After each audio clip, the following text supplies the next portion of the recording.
Do you hear me? No.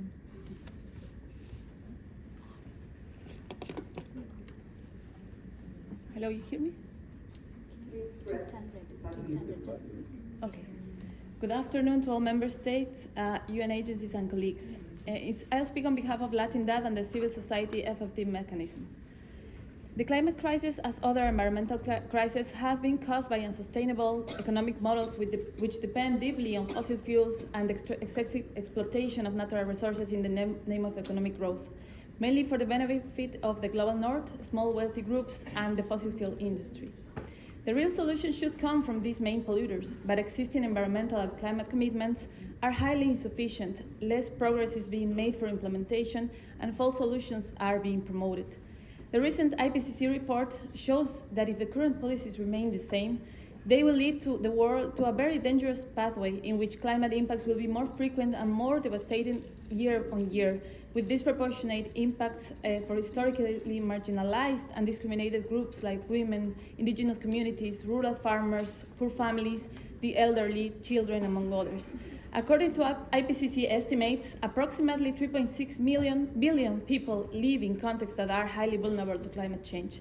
These people live mostly in global south countries like mine, Bolivia, which ironically are the least responsible for this global problem. Climate extreme events and slow progress impacts are putting people's lives, ecosystems, water, and food security at risk, causing displacement and migration and representing billions of dollars in economic losses and damages that are being covered with debt.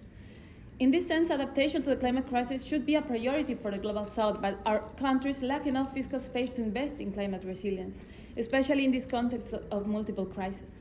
Therefore, international climate finance could play an important role, but unfortunately, as we heard, climate finance commitments adopted under the UNFCCC by the historically main polluter countries have been unfulfilled, and adaptation have received only 24% of these resources in 2020.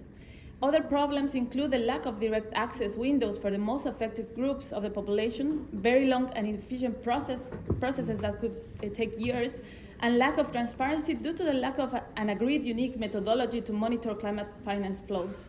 It is worrisome that 62% of adaptation climate finance has been delivered through loans, increasing the already high debt levels in the Global South.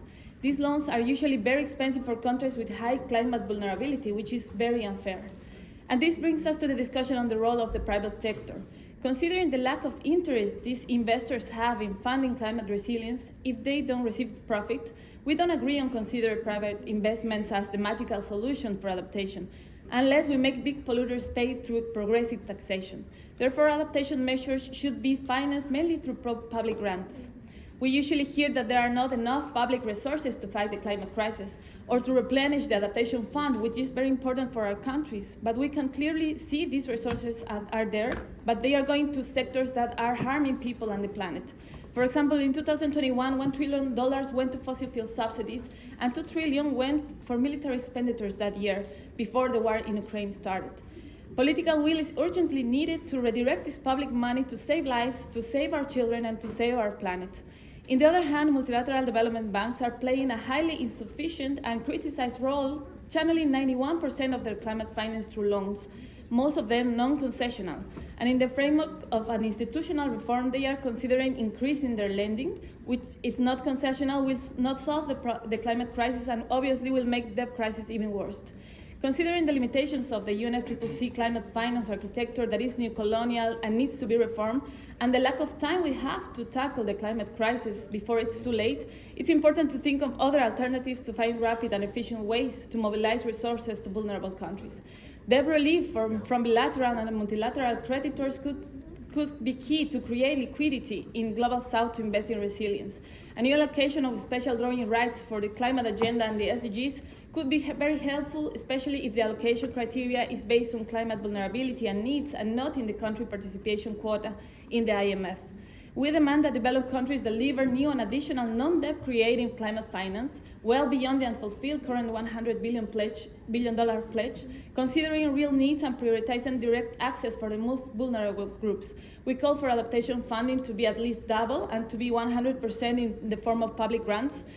Because it is an obligation of most polluted countries to repair their historical climate debt, the climate and ecological debt, and to be the ones making more effort to tackle the climate crisis and other environmental crises, stopping fossil fuel investments, reducing their consumption, and promoting real systemic transformations now. Environmental and climate finance is not about solidarity between the North and the South. It is all about reparations, accountability, and justice. Thank you very much.